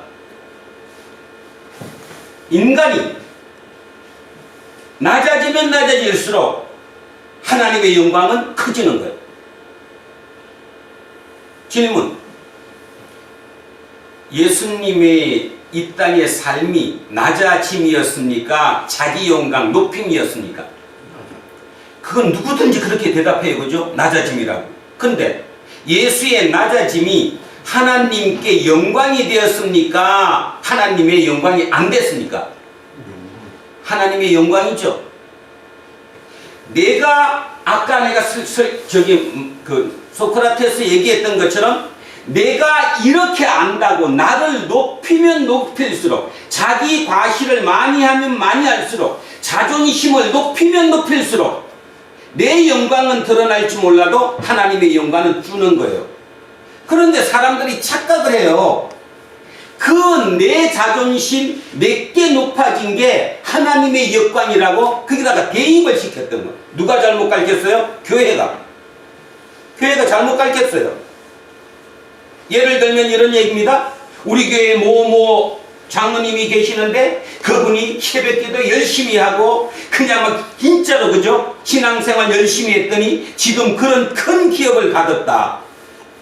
그게 대한민국 기독교의 간정이잖아요. 그래서 그게 하나님의 영광이다 라고 얘기합니다. 어떤 사람은 장로님이 대통령까지 됐습니다. 그런데 어떻습니까? 장로가 대통령 되고 나니까 하나님의 영광이 커졌나요? 하나님의 영광이 가려졌나요? 우리 지금 심각해야 됩니다. 너무 멀리 떨어져 왔어요. 이번 사순절 기간 동안에 다시 글로 조금이라도 다가서지 못하면, 물론 쉽지 않죠. 아까 얘기했던 것처럼 민자로 살길 원하지 화문석을 짜는 삶을 살기 원하지 않거든요. 그건 진짜 독특한 몇몇들만 그러지 그냥 대부분에 살면 그냥 무문석의 삶을 원해요. 무슨 화문석 짜길 원해. 그게 얼마나 힘든 일인데. 안 해본 사람은 짜지도 못해요. 그래도 조금이라도 그런 경험을 했던 사람이 요 그림도 그리고 저 그림도 그리죠. 그리고 하나님이 강제적으로도 화문석을 짜게 하시잖아요. 고통을 주시기도 하고 일이 틀어지기도 하고, 그럴 때마다 내 원하고 외원과 다른 방향으로 어떤 일이 틀어질 때도 화문석을 짜는 인생이라면 그걸 받아들이죠. 이거 재미난데? 이거 어떤 새로운 걸로 가는가 본데? 그거죠. 인간의 약점이 많아지면 많아질수록 그 화문석은 멋들어진 화문석으로 짜지는 거거든요. 그런데 내 약점을 드러내고 싶질 않아 해요. 피하고 싶어 하죠. 아까 선악과를 따먹은 아담과 하와가 가렸듯이, 부끄러움을 가렸듯이 나를 가리고 싶어 하는 거죠. 그래서 남한테는 멋들어지게 보이고 싶어 하는 거예요. 그게 자기 과시고 그게 자존심이죠. 그게 자기 영광이에요. 그러다 보니까 하나님의 영광은 줄어드는 거예요. 거꾸로 역으로 그냥 드러내는 거예요. 모자라면 모자라는 대로 나를 드러내고 그 드러내는 가운데서 하나님의 도움을 받는 거죠. 하나님 도와주세요. 그래서 그 사는 모습이 나중에 보면 하나님의 영광이 되는 거잖아요. 하나님의 영광은 자기 부인이 일어날 때만 하나님의 영광이 되는 거예요. 자기 부인이라는 것은 나를 낮춘다는 거예요. 나를 낮춘다는 게 그냥 낮춘다는 게 아니에요. 지금 내 자존심을 없애라는 거예요. 남의 눈치 보지 말라는 거예요. 남이 나한테 뭐 건드렸다고 내 자존심이 상하는 게 아니라는 거죠. 거기에서 내가 역전적으로 역으로 하나님의 영광을 드러낼 수 있는 기회를 잡을 수 있다. 그것이 누구였냐 하면 오늘 이사야의 선지자의 삶이었습니다. 자, 그래서 일단 선지자의 삶 먼저 보고 그 다음에 다시 이어가겠습니다. 자, 오늘 본문 1절부터 출발을 해보죠. 아수르의 사르곤 왕이 다르단을 아스돗으로 보내매 그가 와서 아스돗을 쳐서 취하던 행위라. 잠깐 그 지도 한번 잠깐 보겠습니다. 자, 그래서 이거 옛날 거라서 조금 이제 전체를 보려고 했습니다. 조금 보시기 힘들겠지만 그냥 잘 보세요. 자, 여기가 아시리아. 이 아시리아가 커지고 있습니다. 확대되니까 어디로 와야 돼요? 남진해야 돼요. 이쪽으로 내려와야 돼요. 여기가 요 테베라고 부르는 여기, 요 테베라고 부르는 여기가 상 이집트입니다. 자, 여기가 어디의 수도라고 말씀드렸냐 하면 바로 25왕조. 우리 성경에는 뭐라고 나왔죠? 구스 왕조의 수도가 여기 테베입니다. 자, 그리고 여기 멤피스라고 나와 있는, 노비라고 나와 있는 여기가 하이집트의 수도. 우리 성경에 그냥 애굽이라고 나와 있는 그 애굽의 수도입니다. 근데 어떻게 됐어요? 요 밑에 있던 이 구스 왕족이 자, 위로 올라와서 여기를 다 먹었어요. 이렇게. 그래서 25왕조의 이집트의 25왕조가 됐어요. 누누이 얘기하지만 한 세력이 이렇게 계속 오려면 흥해지는 거죠. 막 열정적으로 막 올라가는 거야. 지금 흥해지는 거예요.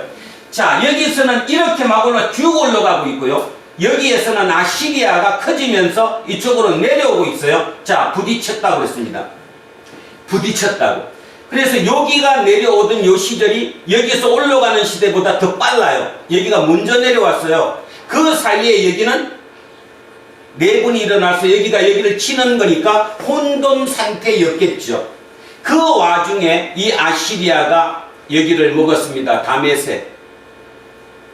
여기가 어디죠? 우리 배운 걸로 하면 아람을 먹었습니다. 그리고 그 밑에까지 먹었습니다. 밑에 사마리아. 여기가 어디죠? 이게? 이스라엘. 우리 거기까지 배웠어요. 자, 이게 언제냐 하면 요 아시리아, 여기 사마리아, 그러니까 이스라엘을 점령한 데까지가 주전 722년입니다. 머릿속으로 정확하진 않지만 그냥 흐름으로 비슷하게 한번 넣어보십시오. 722년에 여기 사마리아까지 아시리아가 점령을 했습니다. 여기는 지금 안 나와 있는데 여기 가사라고 보이죠? 가사로 위로 조금 더 올라가면 예루살렘과 요 사이, 요 해변, 요 사이가 블레셋입니다. 블레셋은 5개 도시 국가이거든요. 도시 국가 연합입니다. 아스돗, 아스글론, 또 뭐 하나 있어요. 그 다음에 가사, 가드, 이렇게 된 5개로 도시 국가 연합이 요 블레셋입니다. 요 해변가 이쪽으로 블레셋. 자, 그러면 지금 어디까지 왔다고 제가 말씀드리냐면 요 아시리아가 사마리아, 북이스라엘까지 점령을 했다고 그랬어요. 그러면 여기까지, 요 옆에 있는 요 해변가에 있는 어디도, 블레셋도 건드렸을까요? 안 건드렸을까요? 당연히 건드렸지. 그래서 조공을 바쳐라. 그리고 갔어요. 조공을 바쳐라. 근데 누구는 예루살렘은 그때 아하스 왕이 친 아시리아 정책을 썼기 때문에 망했어요? 망하진 않았어요? 망하죠. 망하진 않았어요. 근데도 불구하고 여기도 조공 많이 돈 뺏어갔어요? 안 뺏어갔어요? 달란트 다 뺏어갔죠, 금으로. 자, 거기까지 됐어요. 그 상태. 그 상태예요. 근데 중요한 사실은 여기를 점령한 722년 이후에 돌아가서 이 왕이 다글랏 빌레셋이라는 이 왕이 아들한테 당합니다. 아들한테. 그러니까 아들이 아버지를 죽였어요. 그리고 아시리아의 왕이 바뀌었어요. 왕이 바뀌니까 형제간에 또 투쟁이 일어납니다. 형제간에. 아버지가 죽었으니까 형과 동생이 또 차이가 납니다. 그러면 여러분 머릿속에 그림 한번 그려보세요. 722년도 다글랏 빌레셋이 밑에까지 와서 지금 다 점령해서 땅덩어리가 넓어졌어요. 근데 그 아들이 아버지를 죽여서 왕위 찬탈이 일어납니다. 왕위 찬탈을 하고 나니까 형제간에 또 왕위에 대해서 찬탈스러운 경쟁이 벌어집니다. 그러면 지금 현재 아시리아는 좋은 상태입니까? 아주 내분으로 나쁜 상태입니까? 나쁜 상태.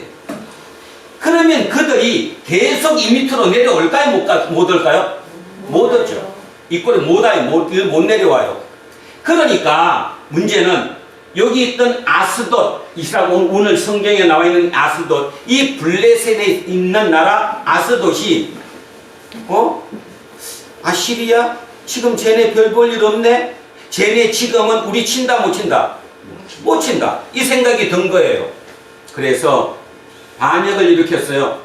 뭔 말입니까? 이제 조공 바친다 못 바친다? 못 바친다. 조공 못 바친다. 그게 언제냐? 713년이에요. 자, 머릿속에 빨리 그린 것이십시오. 언제 이기고 올라갔어요? 722년. 그리고 9년 뒤에 이쪽에서 반란을 일으켰다니까요. 조공 못 바치겠다고.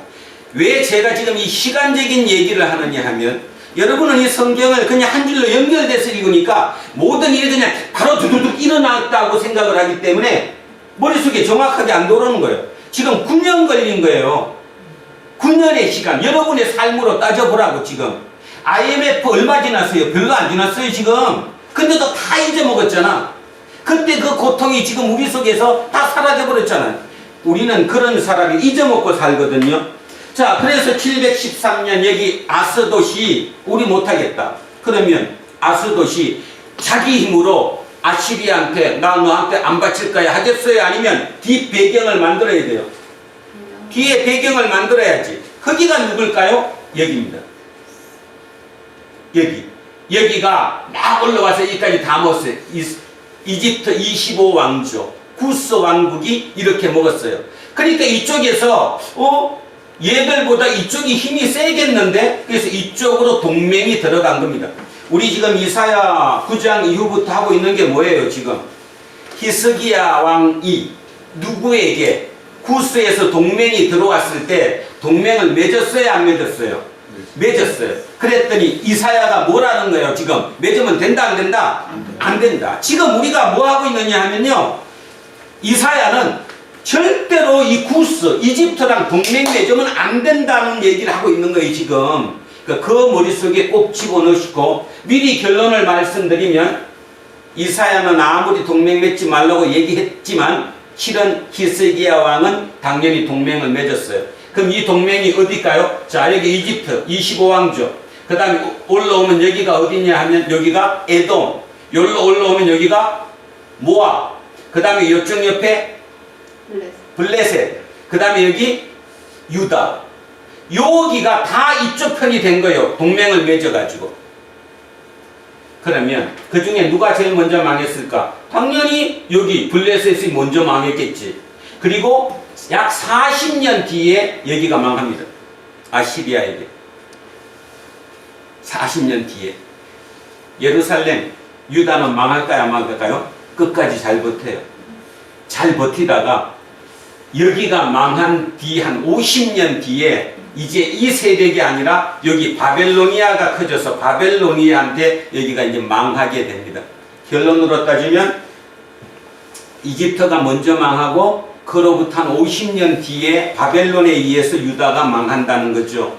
그러면 머릿속에 그림이 그려지잖아요. 이사야가 맞았어요, 안 맞았어요? 이사야가 맞았어요. 이사야. 자, 그러면 이제 그 생각을 하면서 오늘 다시 들어갑니다. 여기 1절합니다.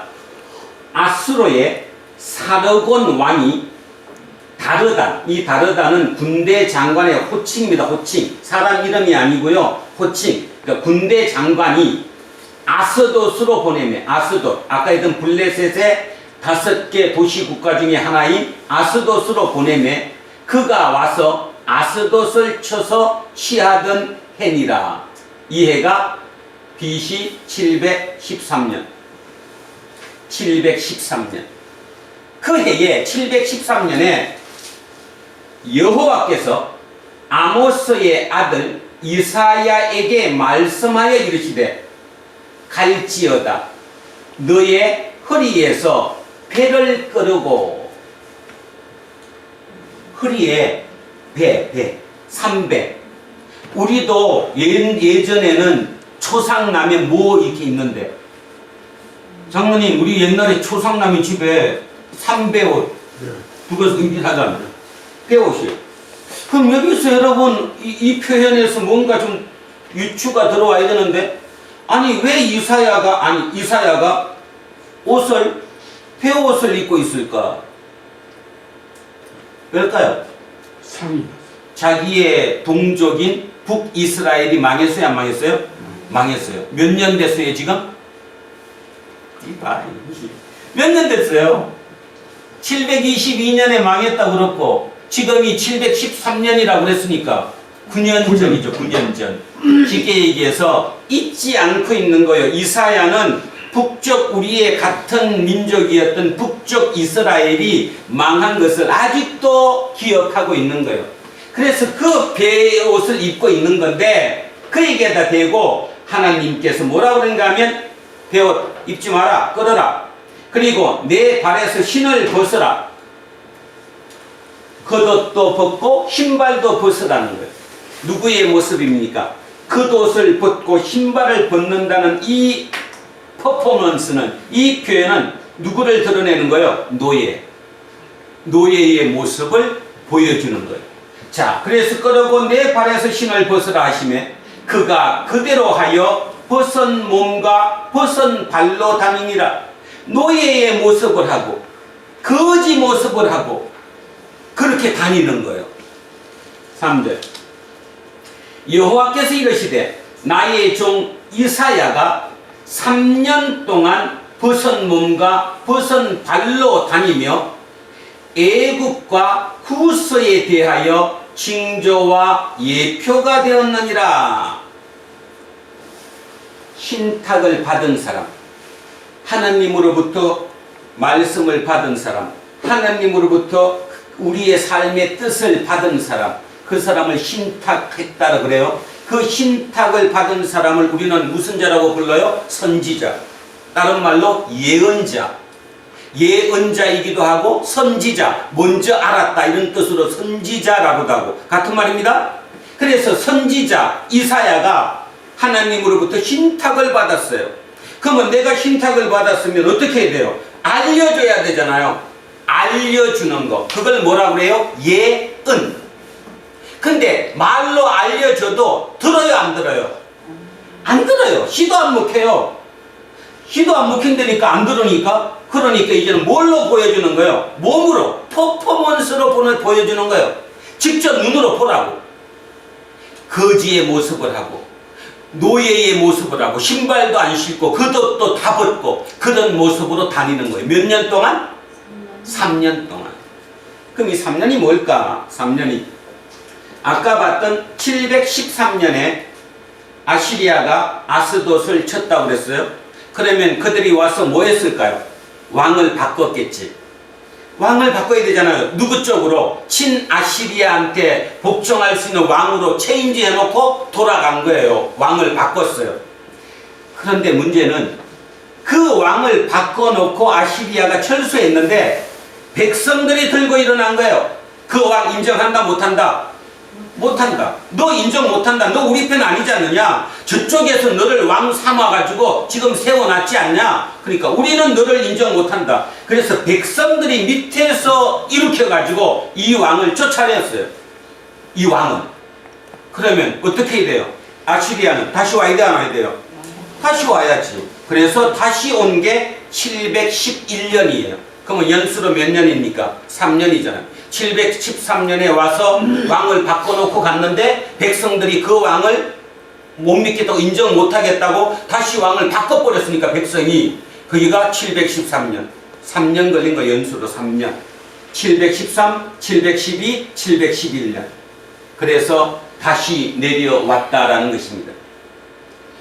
이거랑 러시아가 지금 우크라이나 공략한 거랑 똑같습니다. 하나도 안 틀립니다. 우크라이나는 지금 러시아랑 붙어 있습니다. 여기가 지금 EU가 다시 얘기하면 이쪽 자유민주주의라고 하는 미국을 위시한 유럽이 동진 정책을 씁니다. 자꾸 그쪽으로 가는 거죠. 러시아 쪽으로 붙는 거죠. 그죠? 그래서 지금 어디가 우크라이나가 그 대통령이 나 나토에 가입하겠다. 우리는 이제 러시아랑 관계없다. 우리는 우리 이쪽으로 우리 잘 살 수 있는 곳을 택해서 이쪽 편에 붙겠다. 그러니까 푸틴이 치는 거예요. 지금 목표는 뭐예요? 거길 없애겠다는 소리가 아니라 대통령 바꾸겠다는 거예요. 이제 대통령 바뀌어지면 철수할 거예요. 똑같은 일이에요. 똑같이 아시리아가 아스돗에 와서 왕을 바꿔놓고 갔어요. 근데 백성들이 그 왕을 인정을 못 해갖고 3년 만에 다시 왕을 자기들끼리 바꿔버린 거예요. 그러니까 당연히 거기는 또 올 수밖에 없는 거죠. 그래서 711년에 온 겁니다. 그러니까 겁먹었어요, 안 먹었어요? 아니 왕이 겁먹었어, 안 먹었어? 또 내려오니까. 그래서 그 왕과 왕족들과 그 일파들이 어디로 도망갔을까요? 이집트로 도망간 거예요. 이집트의 뒷배경이 있으니까 이집트로 도망을 가버렸어요. 그래서 3년이에요. 지금 이 얘기하는 거예요. 지금 이사야가 3년 동안에 벗은 몸과 벗은 발로 다녔어요. 이 퍼포먼스가 뭐를 의미하느냐를 보라는 거지. 예언은 말로 하는 건데 말을 하고 해도 안 들으니까 몸으로 보여주는 거예요. 지금 자 6절 먼저 갑니다. 6절 보세요. 그날에 이 해변 주민이 해변 바닷가잖아요. 그죠? 해변이니까 바닷가 아니에요. 자 바닷가니까 어디에 지금 아스돗하는 블레셋이죠. 이쪽 주민들이 말하기를 우리가 믿던 나라 우리가 아수르 왕에게서 벗어나기를 바라고 달려가서 도움을 구하던 나라 그 나라가 이같이 되었은즉 우리가 어찌 능히 피하리요? 이 말의 의미는 뭐냐면 이 블레셋은 이 사람들이 아까 얘기했던 아스돗 그 왕과 그 일족들이 일파들이 그 권력층들이 이집트로 애국으로 도망을 갔어요. 그러니까 아시리아가 내려오면서 이제 이쪽을 다 블레셋을 다 점령하고 난 다음에 누구 보고 애국 이집트 보고 얘기하는 거예요. 너 빨리 저 사람들 돌려보내. 너 안 돌려보내면 내가 너네들까지 칠 거야. 그러니까 어떻게 했다는 거예요. 지금 이집트가 손들고 그래 돌려줄게. 그래서 이 아스돗의 왕과 그 왕족들과 그 권세받던 그들을 도망갔던 그들을 도로 다 아시리아한테 넘겨줬어요. 그러면 그 아시리아는 어떻게 해야 돼? 그들을 포로로 끌고 가야 되죠. 그래서 옷 벗기고 맨발로 그렇게 끌고 가는 그 모습을 3년 동안 미리 누가한테 보여준 거고 이사야한테 보내준 거고 3년 지나고 실제 눈으로 그 현실을 이들은 봤다는 거예요. 그 잡혀가는 그 모습을. 그러면 잡혀가는 그 모습을 보면서 우리는 지금 누구를 믿었는데 이집트를 믿었는데 믿을 수 있다 없다? 없다. 결국 이사야 얘기는 뭔 말이에요? 너네 이집트랑 동맹 맺으면 된다 안 된다? 안 된다 이 얘기거든요. 결국 뭐 결론 아무것도 없어요. 동맹 맺지 말라는 얘기를 지금 끝없이 하는 거예요. 자 오늘 여기서 이제 우리를 돌아보고자 합니다.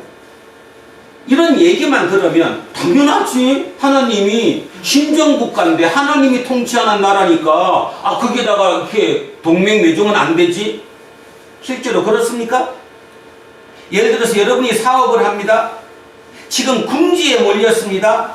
살아나야 합니다. 어디 가야 됩니까? 기도해야 됩니까? 은행 가야 합니까? 잘하네. 은행 가야 돼요. 아시겠습니까? 가서 그냥 기도하는 것이 아니라, 자, 무슨 의미로 지금 얘기하는 겁니다, 제가. 그러면 도대체 이 얘기가 뭘까? 하나님이 지금 우리에게 어떤 메시지를 어떻게 던지기 위해서 저 말씀을 하시는가를 우리는 깊이 한번 돌아봐야 된다는 거예요. 뭘까, 그럼? 여러분, 나라가 망합니다. 외침에 의해서 망합니까? 내분에 의해서 망합니까? 역사적으로 정해졌습니다. 내분. 그럼요. 결국 외침에 의해서 망한 걸로 결과가 나오긴 하지만 실제 망한 이유는 외침 때문에 망한 게 아니라 내분 때문에 망한 거죠. 안에서 이렇게 흩어져 죽기 때문에 망하게 되는 것입니다. 다시 설교 처음 시작으로 돌아갑니다. 공동체가 망가진 거예요. 공동체가 망가지면 그냥 그 나라는 망하는 거예요. 그러면 하나님께 집중해라. 동맹 맺지 마라. 거기에 의지하지 말라. 그게 중요한 게 아니라 너네 아내가 똘똘 뭉쳐 있으면, 너네 아내가 하나님 가운데 정의롭고 공의롭고, 그죠? 먼저 그의 나라와 의를 구하라고 했듯이 진짜로 똘똘만 뭉쳐 있으면 어느 누구도 너 건드린다 못 건드린다? 못 건드린다는 얘기를 하는 거거든요. 이걸 우리는 착각해가지고 기도 열심히 하면 되는가 보다. 그래서 그냥 아무것도 안 하고 기도만 하고 앉은 거예요. 이게 대한민국 기독교의 일부였습니다. 하나가 되라는 거예요. 지금 대한민국이 딱 그 위치에 섰습니다. 5000년 역사 이래 최고 정점을 찍었습니다. 세계 10대 강국에 올라갔습니다. 물론 앞으로 한 20, 30년은 충분히 발달할 겁니다. 부자도 망해도 3년은 사니까. 문제는 지금부터입니다. 지금 어떠냐고요? 지금 이 2022년 이 대통령 선거하면서 이 국론이 분열된 거 보이시죠? 여러분도 그 중에 한 일부 아닙니까? 저도 마찬가지고. 왜 그렇게 됐죠? 왜 공동체를 생각하지 않죠? 어느 후보도 공동체에 대한 얘기를 하는 사람이 하나도 없어요. 그죠? 대통령 무식해도 된다. 뭐만 바꾸면 되니까. 정권만 바꾸면 되니까. 진짜 그렇습니까? 당만 바뀌면 똑같아질까요? 자, 사람이 인성이 인격이 안 되면, 인격이 안 되고 품성이 안 되는 사람을 리더로 뽑으면 안 된다. 그것도 맞아요. 그죠? 뽑을 사람이 없죠. 그럼 다 기권할까요? 그래서 사람들은 얘기합니다. 차악 아니면 차차악이라고 뽑아야 된다고. 어찌 보면 진짜 다 웃기는 소리입니다. 제일 중요한 게 지금 뭐냐 하면 이 사태에서 우리가 진짜 느껴야 할 게 뭐냐 하면 우리가 다시 돌아가야 되는 거예요. 그의 나라와 그의 의를 구하는 공동체로.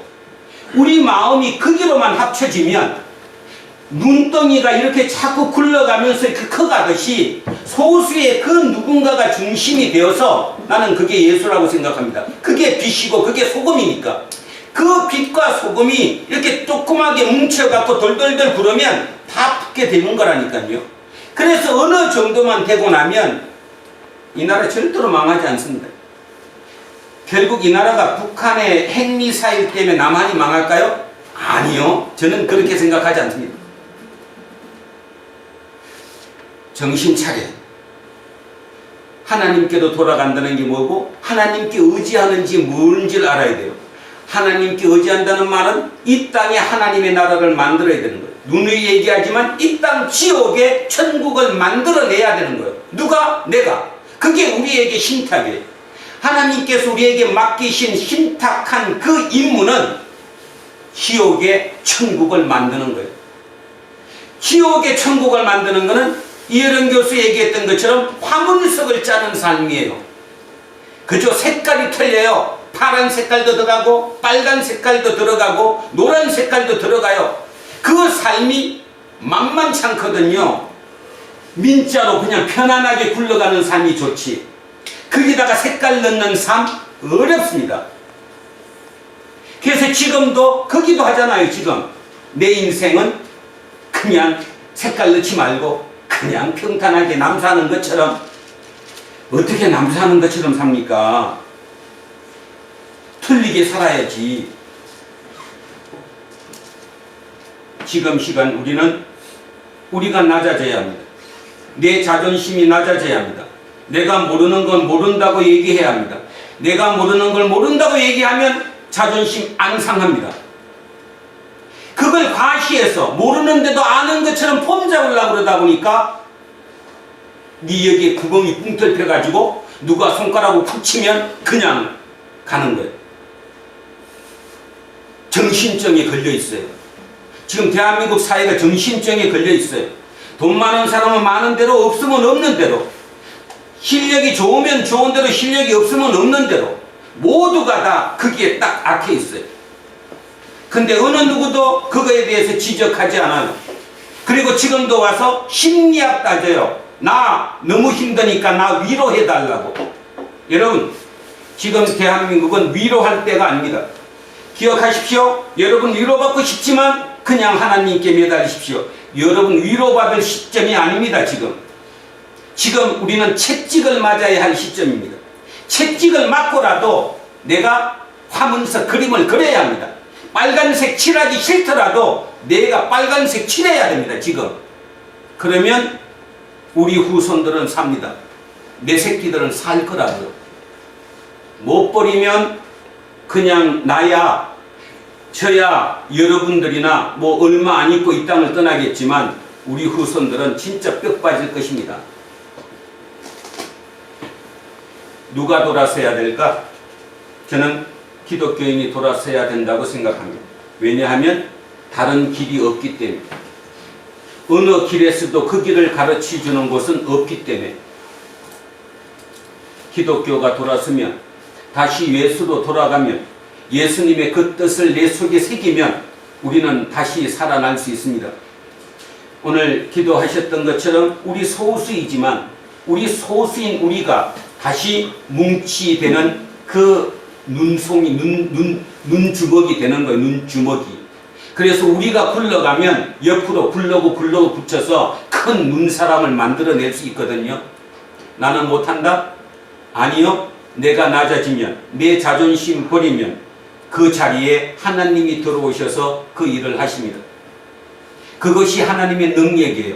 하나님의 영광이 거기서 나오는 거지, 내가 멋진 거 만들어냈다고, 내가 서울대 붙었다고, 내 사업이 잘 된다고, 이 코로나 와중에도 우리 집은 돈 벌었다고 하나님 영광 아니라는 거 명심하셔야 합니다. 그래서 지금 채찍 맞아야 할 시점이라는 거, 그 생각하면서 이사야를 묵상하십시오. 사순절 기간 내내 이사야를 한번 묵상하십시오. 앞에 1장부터 지금까지 오는 걸 다시 한번 반복해서 읽어보십시오. 그리고 그 이사야가 나한테 뭐라고 얘기하는가 한번 들어보십시오. 여러분, 아무리 선지자라고 해도 이 사람도 인간인데, 이 인간이 3년 동안 옷 벗고 신발 벗고 그렇게 돌아다니기 쉽습니까? 그 사람은 자존심 없을까요? 내가 하나님의 선지자인데, 하나님의 신탁을 받은 그 선지자인데 내가 그렇게 살면 됩니까? 그래서 제가 제 치부를 좀 많이 드러내잖아요. 설교 중에도 제 아내에 대한 얘기를 하고, 우리 어떤 얘기도 하고, 한빈이 얘기도 하고, 남이 들으면 그러더라고 나보고 왜 자꾸 가족 얘기를 하냐고, 그 창피한 얘기를. 그게 나니까. 이병선 목사가 거기서 탄생했으니까, 그 바탕에 내가 서 있는 거니까. 거기서 다시 시작하자는 거거든요. 그죠? 멋들어지게 멋있는 모습으로, 진짜 허세가 많이 끼어있는, 거품이 많이 끼어있는 그 모습으로 남한테 보일 이유가 뭐가 있냐고요. 그래서 내가 죽을 이유가 뭐가 있냐고요. 그것만 벗기고 나면 내가 죽을 이유가 별로 없는데, 그걸 못 벗기고 나서 날마다 싸우죠. 부부간에도, 부모와 자식 간에도 그 허세 때문에 싸워요. 하나님의 영광, 다시 얘기합니다. 내가 낮아지면 낮아질수록 하나님의 영광이다. 이사야가 저런 3년 동안의 저 삶을 어떻게 살았을까? 여러분은 단순하게 저분은 선지자니까 그렇게 살았다? 아니요. 여러분이 선지자입니다. 여러분이 선지자라고. 예수님께서 여러분 보고 선지자라고 그랬어요. 여러분이 만인 제사장인, 여러분 각자 한 사람 한 사람이 예수의 영을 몸에 품고 있는 사람이에요. 신탁받은 사람이라고. 근데도 아직도 생각을 잘못하셔서 아직도 내 영광이 멋들어지게 세상적으로 남한테 인정받는 것이 하나님의 영광이라는 그 착각에서는 최소한 벗어나시기를 소망합니다. 삶이 편한 게 좋죠. 좋습니다. 돈이 얼마나 좋습니까? 얼마나 나한테 편리함을 주고 얼마나 나한테 폼 잡게 해주는데요. 그럼에도 불구하고 여러분 잊지 않으셔야 될 거, 천국은 돈 갖고 가지 못합니다.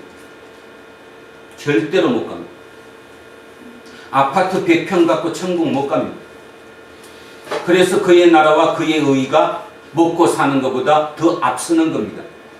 그걸 잊어서는 안 된다는 거예요. 세상에 혹해서는 안 된다는 거예요. 세상은 그렇게 굴러가는 곳이고 그곳에 우리는 하나님의 나라를 만들어내야 되니까.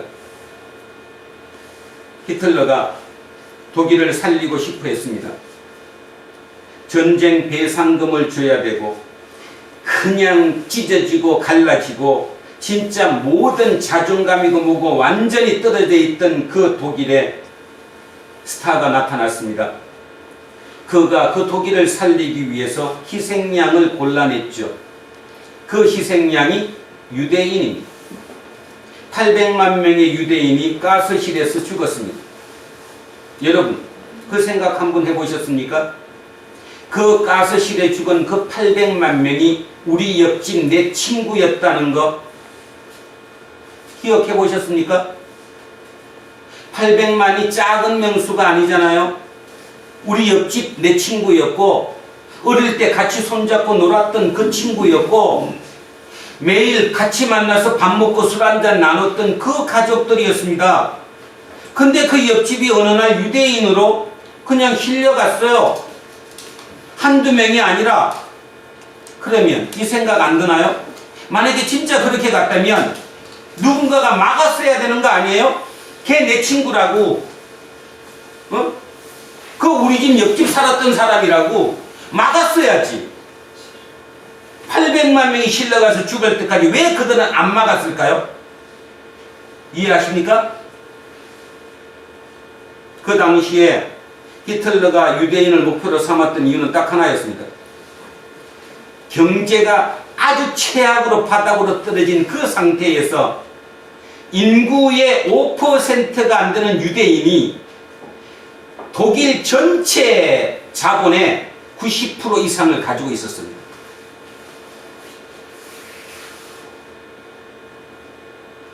그래서 안 잡은 거예요. 여러분 지금 우리가 그래도 가고 있지 않나요? 저는 그렇게 가고 있다고 생각합니다. 지금 대한민국의 부가 편중되고 있습니다. IMF를 통해서 더 많이 되고 있습니다. 그리고 밑에 사람들은 눈 뜨고 그거 달라고 기도합니다. 나도 그게 올라가겠다고. 죽으러 가는 길입니다. 돌아갑시다. 오늘 좀 설교를 과격하게 했는데요. 진짜 우리 돌아와야 합니다. 너무 멀리 하나님께로부터 멀어져 있습니다. 이사야가 3년이라는 짧지 않은 그 세월 동안 어떻게 노예처럼 거지처럼 저런 퍼포먼스를 하면서 살 수 있었을까? 그는 자존심이 없었을까? 자존감이 없었을까? 없어서 그랬을까? 그가 그냥 선지자니까 당연히 그랬을까? 그러면 나는, 우리는 어저께도 내 자존심 때문에 상했는데 그거 세우려고 실력 아무것도 없으면서 조금 있는 실력 있는 척 보이려고, 돈 아무것도 없지만 남한테 그래도 조금 멋진 거 보이려고 돈 몇십만 원 더 주고 명품 샀는데 그거 들고 다니니까 남이 알아줍니까? 그래서 막 멋있어졌어요? 그게 하나님의 영광이에요? 돌아오시기를 진정으로 소망합니다. 그래서 오늘은 이사야를 가면서 이제 다음 주 사순절을 출발하면서 제가 좀 과격히 우리를 돌아보고자 합니다. 어떻게 그런 삶을 살았을까? 선지자는 도대체 무엇 때문에 그 삶을 살았을까? 답은 이어령 교수의 답이 맞습니다. 그들은 그 자기 삶을 통해서 뭐를 그렸어요? 화문석을 짰어요. 쉽지 않았지만 왜? 즐거웠으니까. 즐거웠으니까. 하기 싫었으면 죽어도 못했는데 그래도 고통스러웠지만 즐거움이 있었고 의미가 있었기 때문에 그 일을 감내한 거죠. 우리는 다시 화문석을 짠다는, 그림을 그린다는, 오늘은 내가 파란색을 물감을 칠해야 한다는, 내일 가서는 빨간색을 칠해야 한다는 그 어쩌면 고통스러운 그것을 진짜로 감내하고 기쁨으로 살아내는, 그것의 가장 중요한 것은 의미죠. 나는 신탁받은 사람이다. 저도 마찬가지고 여러분도 하나님으로부터 신탁을 받았다. 그 신탁의 제일 첫 번째가 뭐다? 너는 빛이다. 너는 소금이다. 그 의미가 뭐다? 빛과 소금이라는 의미는 공동체를 살리는 거다. 나를 살리는 게 먼저가 아니라 공동체를 먼저 살려야 한다. 이 공동체를 살리면 우리는 같이 다 살 수 있다. 그래서 먼저 그의 나라와 그의 의를 구하는 것이다. 이것을 잊지 않았었으면 좋겠습니다. 그렇게 살면 우리는 틀림없이 위대한 세계 7대 강국에도 들어갈 수 있지 않겠습니까? 아니, 저는 전 세계를 지배하는 모든 정신의 기준이 대한민국 한민족에서 나올 수 있다라고도 생각합니다. 그래서 그런 시대가 우리 미래에 올 수 있다는, 그래서 이사야는 40년 후를 본 겁니다. 어떻게 인간이 40년 후 그렇게 될 줄 알았을까요? 그것이 믿음이겠죠. 애굽은 망한다. 그렇게 향해 오는 애굽이 망한대요. 지금 우리에게 뭐 하는 얘기랑 똑같죠? 우리에게 대놓고 여러분에게 중국 망해 그러면 여러분 속으로 비웃지 않겠어요? 뭘 소리하고 앉았어? 걔네들은 지네 나라만 갖고도 잘 살아. 14억이 뭉치면 얼마나 잘 사는데. 근데 여러분 14억이 뭉치면 당연히 잘 삽니다. 그죠? 근데 14억이 흩어지면 55개의 민족이 합쳐진 그 연합국가가 민족끼리 분쟁이 일어나면 한 방에 갑니다. 이사야는 그 통찰력으로 구스가 이 이집트를 통일했다고 해도 저거는 절대로 오래 못 갈 걸 알았습니다. 자, 제가 다시 보면 글씨도 한 번만 보겠습니다. 다시 보면 냉정한 마음으로 그것을 다시 보면, 자, 왜 그럴까요? 여기가 원래 이집트의 왕도입니다. 수도라는 거죠. 근데 그들은 통일을 했음에도 불구하고 왕도를 여기 그대로 뒀습니다. 밑에죠? 그러면 여기가 홍해예요. 일로 공격은 하기 어려워요. 다 공격을 해도 이렇게 와서 이렇게 와야 돼요. 그러면 자기가 먼저 망하기 전에 여기가 먼저 망해요. 그래서 25왕조의 왕족들은, 귀족들은, 힘있는 자들은 다 여기 살았어요. 넉넉하게 여유를 가지고 배 때려가면서 우리는 안 망해. 왜 안 망해요? 앞에 올 시간이 많으니까. 그런데 결국 테베도 망했습니다. 100년 안 걸렸습니다. 이사야 눈에는 보였을지도 모릅니다. 그런 걸 본다면 이사야가 하나님 얘기하는 게 무슨 의미인지를 진짜 알아들으셔야 합니다. 애굽을, 이집트를 믿지 말라는 의미의 뜻을 알아야 합니다. 그랑 동맹 맺지 말라는 진짜 의미가 뭔지를 알아야 합니다. 우리가 똘똘 뭉쳐서 하나가 되자는 거예요. 하나만 되면 절대로 어느 누구도 우리를 못 건드린다는 거거든요. 그것을 자꾸 놓치고 사는 거예요. 놓치고 살면 안 된다는 거죠. 그래서 이제 사순절 기간 내내 뭐 남들 교회 사는 것처럼 어떤 것은 하지 않겠지만 진짜 부탁드리는 거 이사야 찬찬히 묵상하시면서 읽으십시오. 뒤에까지 다 못 읽으시면 지금 제가 나가는 그 부분까지만이라도 끊임없이 반복해서 머릿속에 새겨 넣으십시오. 내 내공이 차여지면, 이쪽이 내가 채워지면 내 힘이 엄청나집니다. 그걸 우리는 내공이라고 그러죠. 보이지 않는 힘. 그 내공을 가진 사람이 결국 세상을 이깁니다. 술자리에 가서 누가 폼 잡는 거기에 기죽지 않습니다. 그렇죠? 그것이 하나님을 채운 사람이거든요. 그래서 그 삶으로 우리는 살아내야 합니다. 그래서 마지막 진짜 부탁드립니다. 심리학이 윤리학을 완전히 집어삼킨 이 시대 교회에서 조금 심리학에서 멀어지십시오. 불편할 것입니다. 힘드실 것입니다. 남들이 그렇게 안 사는데 왜 나만 그렇게 살아야 해 할지도 모릅니다. 근데 다시 얘기하는데 심리학으로 이 땅을 살릴 수가 없어요.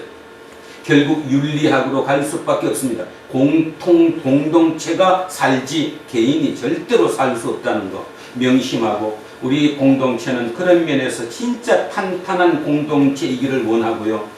어찌 보면 우리는 어떤 조직도 갖고 있지 않고 뭐 남전도에 예전도에 아무것도 없이 이렇게 가니까 저것이 참 교회나 그럴지 모르겠지만 저는 개인적으로 그렇게 생각합니다. 그럼에도 불구하고 우리 개인 마음속에는 우리가 속해 있다고. 제가 왜 젊은이들 신켜서 이름 불러가면서 기도시키시는지 알죠? 그래도 명수의 이름 정도는 알아야 되니까. 간혹가다 기억날 때 그 이름을 붙잡고 기도 한번 할 수 있어야 되니까. 그러면 됐잖아요. 우리는 눈뭉치가 될 수 있습니다. 우리가 딱 뭉치가 될 수 있다니까요. 이 눈뭉치가 이제 기회를 타고 시대를 타면 그냥 돌돌 굴러가면서 엄청난 힘을 발휘할 것입니다. 그 힘의 원천이 되시기를 간절히 소망합니다. 특별히 사순절 기간 내내 진짜 묵상하시며 새로운 삶으로 거듭날 수 있기를, 그것이 바로 메타노이아임을 잊지 않기를. 마지막으로 그 표현으로 마무리하겠습니다. 메타버스, 메타, 초월, 그죠? 버스, 유니버스, 우주, 세상, 초월된 세상. 메타노이아, 메타, 초월, 노이아, 마음, 정신. 메타노이아는 마음을 초월하는 겁니다. 기존을 초월하는 겁니다. 그것을 뭐라고 그래요? 회개. 우리 성경에는 메타노이아를 회개라고 했습니다. 메타버스를 여러분 머릿속에 알고 있으니까 메타노이아가 무엇인지 다시 한번 생각해 보십시오. 메타버스가 메타노이아가 될 수는 없습니다. 메타버스는 메타버스일 뿐, 단지 메타버스라는 그 개념을 통해서 메타노이아에 더 가깝게 근접할 수는 있을 것입니다. 머릿속에 메타버스를 생각하며 메타노이아가 무엇인지, 그게 회개가 무엇인지 한번 진지하게 고민하며 이 사순절을 잘 보내시기를 주의 이름으로 축원드립니다. 아멘. 기도하겠습니다. 하나님, 오늘 이사야 선지자를 통해 우리를 돌아보았습니다. 이사야 선지자가 3년 동안 그렇게 겉옷도 벗고 맨발로 거지처럼 노예처럼 3년을 살아갔던 그 삶의 모습, 어찌 그가 그런 삶을 살 수 있었을까? 우리는 지금까지 단순히 생각합니다. 그는 선지자이니까, 신탁을 받은 사람이니까 그렇게 살았을 거다. 그러나 그도 우리와 매 한 가지로 똑같은 인간이었고 똑같은 자존심을 가지고 있었던 사람이었지요. 그럼에도 불구하고 그는 신탁받은 자로서의 그 삶을 살아내었습니다. 그리고 화문 속에 짜는 삶처럼 그림을 그려내었죠. 그래서 2000년이 더 지난, 2700년이 지난 지금도 우리는 이사야를 생각합니다. 이사야는 죽지 않고 우리 곁에 항상 함께 있고 우리를 격려하고 우리를 이끌어 가고 있습니다. 이와 마찬가지로 지금 2022년을 살아가는 우리 두란노 공동체 한 사람 한 사람, 우리는 이미 신탁받은 선지자입니다. 우리는 이 한 개인 개인이 하나님의 영, 예수 그리스도의 영을 우리 가슴에 품고 우리 속에서 그분의 인도함 속에 살아간다고 말은 합니다. 그럼에도 불구하고 우리는 무지하고 무식해서 그 의미가 무엇인지 제대로 깨닫고 살지 못했습니다. 아직도 우리는 나를 드러내기 원하고 나를 과시하기 원합니다. 내 능력보다 더 많은 폼 잡기를 원합니다. 그것이 바로 너 자신을 알라라고 얘기했던 소크라테스의 그 얘기인지도 제대로 알지도 못하면서 말이지요. 하나님은 오늘 우리에게 얘기합니다. 너희 인간들은 나의 영광을 위해서 만들었노라. 하나님의 영광을 위해서 오늘 우리는 우리를 처절하게 돌아보고 진정한 우리가 누구인가에 대해서 생각해보는, 그래서 자기 과시가 아니라 자기 비하가 아니라 자기를 낮추는 그 삶을 통해 하나님의 영광을 더욱더 드러낼 수 있는, 그래서 진정한 눈더미가 되는 우리 공동체 모든 식구들이 되게 하옵소서. 감사드리며 거룩하신 우리 주 예수 그리스도 이름으로 기도합니다. 아멘. 자, 찬송가 84장입니다. 온 세상이 캄캄하여서 참 빛이 없었더니 그리 나는 영광 나타남 온 세상 빛이었네. 영광 영광의 주 영광 영광의 주 밝은 그 빛 내게 비추었네. 영광 영광의 주 영광 영광의 주 이 세상의 빛은 오직 주 예수님. 주 말씀을 믿는 사람은 그 마음이 시원하고 주 명령을 준행하는 자 그 길이 환하겠네. 영광 영광의 주 영광 영광의 주 밝은 그 빛 내게 비추었네. 영광 영광의 주 영광 영광의 주 이 세상의 빛은 오직 주 예수님. 죄 가운데 사는 사람은 그 눈이 어두워도 그 죄악을 씻는 날에는 그 눈이 밝아지네. 영광 영광의 주 영광 영광의 주 밝은 그 빛 내게 비추었네. 영광 영광의 주 영광 영광의 주 이 세상의 빛은 오직 주 예수님. 자, 다 자리에서 일어서십시오.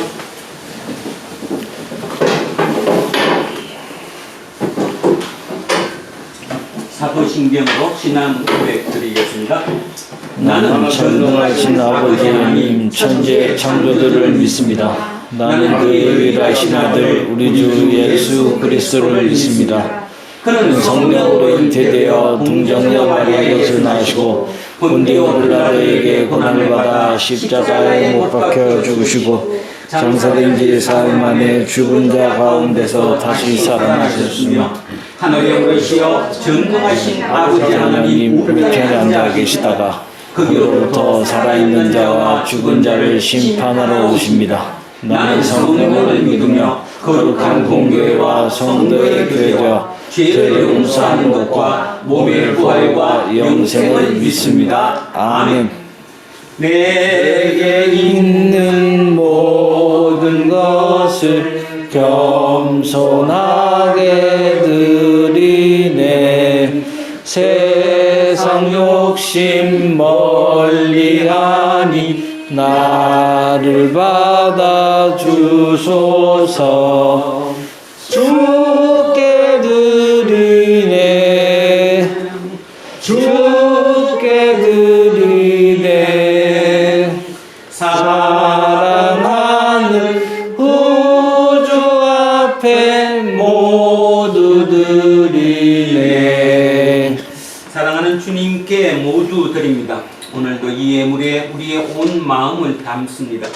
특별히 오늘은 우리가 그 눈사람을 만들기 위해 눈을 뭉치는 그 첫 눈 주먹이 되기를 소망한다는 그 마음까지, 그러나 그것이 우리 힘으로 아니라 하나님의 능력으로만 가능하다는 사실, 그 능력 앞에 무릎 꿇고 그 능력으로 내를 채워서 내가 그 능력을 체험하는 그 마음까지 함께 담아 주님께 올려드립니다. 우리의 이 마음 주님께서 받으시고, 주님께서 이 어려운 세상, 그리고 이 힘든 곳에서, 이 분열된 곳에서, 이 파편화된 곳에서 이것을 하나로 모을 수 있는 그 도구로 우리를 사용하십시오. 감사드리며 거룩하신 우리 주 예수 그리스도 이름으로 기도합니다. 아멘. 우리는 세상이 읽고 있는 성전이다. 우리는 세상이 원하는 신앙 고백이다. 우리는 세상에 관심 갖는 설교다. 하늘에 계신 우리 아버지, 아버지의 이름을 거룩하게 하시며 아버지의 나라가 오게 하시며 아버지의 뜻이 하늘에서와 같이 땅에서도 이루어지게 하소서. 오늘 우리에게 일용할 양식을 주시고 우리가 우리에게 잘못한 사람을 용서해 준 것 같이 우리 죄를 용서해 주시고 우리를 시험에 빠지지 않게 하시고 악에서 구하소서. 나라와 권능과 영광이 영원히 아버지의 것입니다. 아멘. 오늘 주신 말씀에 새 힘 얻어서 세상으로 나가서 살아갈 때에 나 혼자 힘으로 늘 부족하오니 주여 나를 도우사 승리하게 하소서. 아멘. 혼탁한 소용돌이처럼 돌아가는 세상에서의 일상을 멈추고 오늘 우리는 삼위일체 하나님께 귀한 예배를 드렸습니다. 언젠가 영광의 순간이 오면 우리는 궁극적 생명으로 변화될 것입니다. 영혼의 눈이 밝은 분들은 그 영광의 순간이 은폐의 방식으로 이미 시작되었다는 사실을 느끼면서 살아갈 것입니다. 이제 예배가 끝났습니다. 담대하게 세상으로 나아가십시오. 이제는 우리 주 예수 그리스도의 은혜와 하나님 아버지의 영원 무궁하신 사랑과 성령님께서 우리 속에 함께 하시고 우리를 인도하시니 이곳에 고개 숙인 우리 모두에게와 우리의 자녀들과 가정 위에, 일터와 사업체 위에, 그리고 이 나라 이민족 위에 이제로부터 영원토록 함께 하시기를 간절히 축원하옵나이다. 아멘.